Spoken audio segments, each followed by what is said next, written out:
sont impassibles. Le capitaine de Winterfeld est pâle comme la mort. Et aucune expression sur le visage du capitaine de vaisseau Vanslo, mais en revanche, une larme coule sur la joue du capitaine von Eldorf.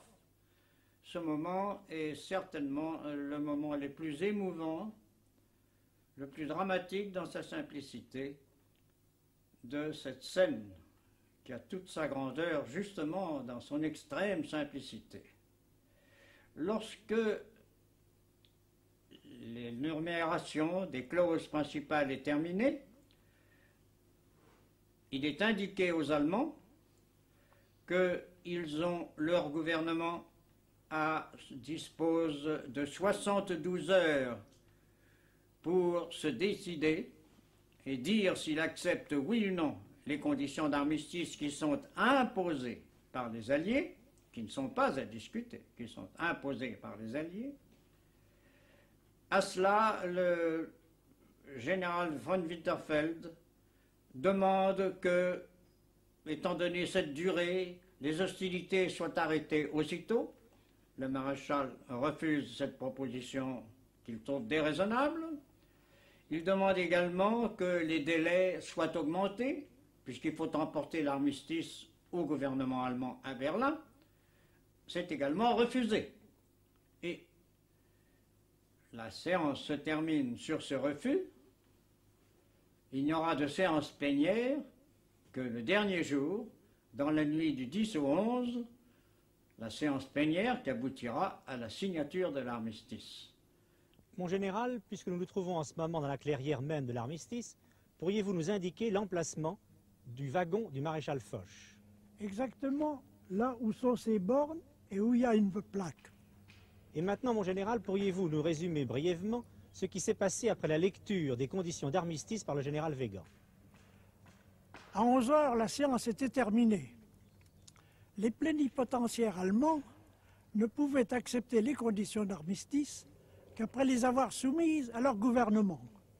Il fut donc convenu que le capitaine von Ehlendorf partirait immédiatement en auto, porter au grand quartier général les conventions d'armistice.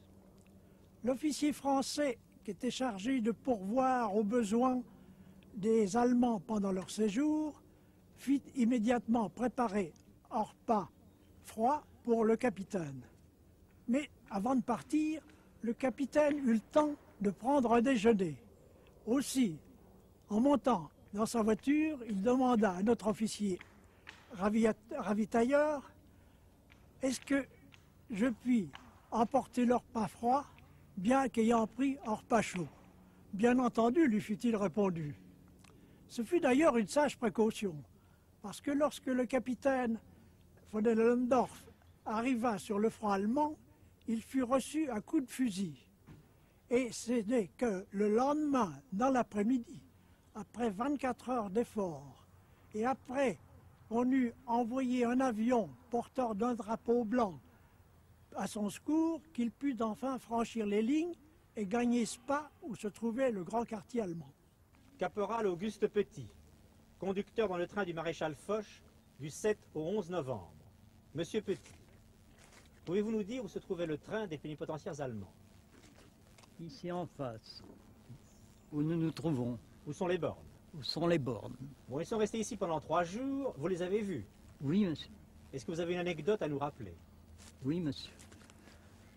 Le jour de l'abdication du Kaiser, le maréchal Foch ayant donné des ordres de ne pas distribuer les journaux français aux plénipotentiaires allemands, nous étions conformés à ces ordres.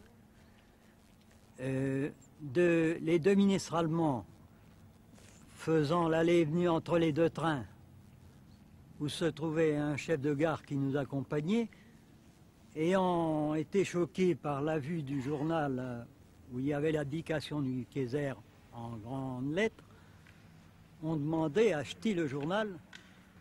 C'est alors que le chef de gare a répondu « c'est à moi ».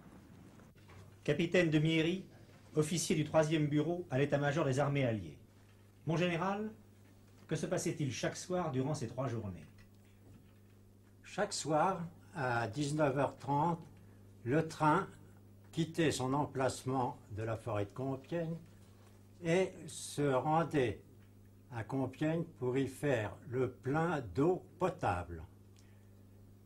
Nous quittions ainsi agréablement notre solitude sylvestre pour reprendre contact quelques instants avec la vie extérieure.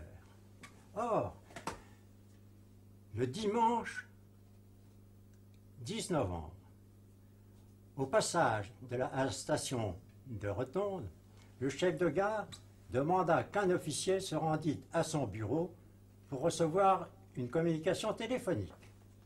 Je descendais et je me trouvais en communication avec le général Desticker, aide-major général des armées alliées, qui me dicta un message en allemand qui venait d'être reçu par la Tour Eiffel. C'était un message du chancelier allemand, le prince Max de Bade, qui autorisait les plénipotentiaires allemands à signer l'armistice. Je remis aussitôt ce message au général Weygand et je n'ai pas besoin de vous dire que j'avais le cœur léger. La nouvelle reçue que les Allemands sont disposés à signer l'armistice indique que la séance pourra avoir lieu dans la nuit suivante. Le maréchal Foch ne s'est pas couché de façon à être prêt, afin d'éviter une plus longue effusion du sang, à siéger aussitôt qu'il sera possible. Je vais donc le prévenir que la séance aura lieu à 2 heures du matin. À cette heure-là, tout le monde, les plénipotentiaires allemands, sont en séance. Le maréchal rentre aussitôt prend sa place, qui est celle-ci, au centre de la table. À sa droite se trouve l'amiral Wims, et comme je l'ai dit, à sa gauche, son chef d'état-major. Moi-même, je suis à la gauche du maréchal. À ce moment-là, les conditions de l'armistice sont relues de nouveau, en français, en anglais, en allemand, nettement détachées. Il n'y a que des observations insignifiantes. Dans les demandes qu'ont adressées les Allemands, peu ont pu être acceptées, puisque les gouvernements avaient fixé le texte de la Convention.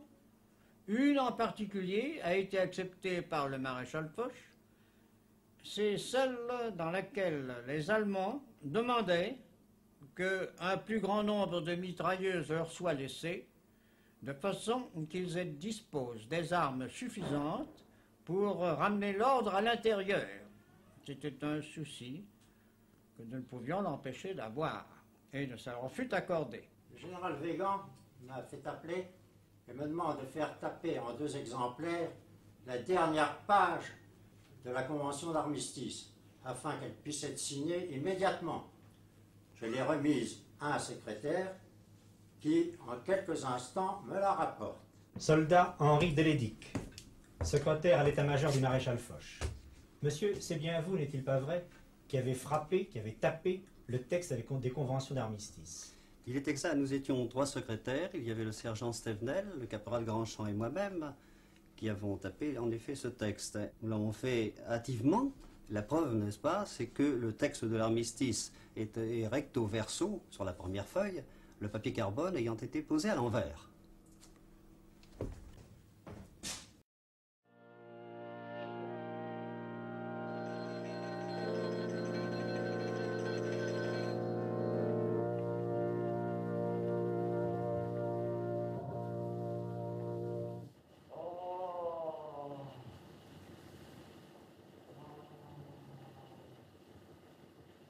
Protégez-nous, Notre-Dame des Biffins. Nous acceptons tout. Les relèves dans la boue, les nuits sans sommeil, les jours sans pain. Mais laissez-nous vivre. Rien que cela. Vivre. Ou le croire jusqu'au bout. Espérez toujours. Espérez quand même. Maintenant et à l'heure de notre mort.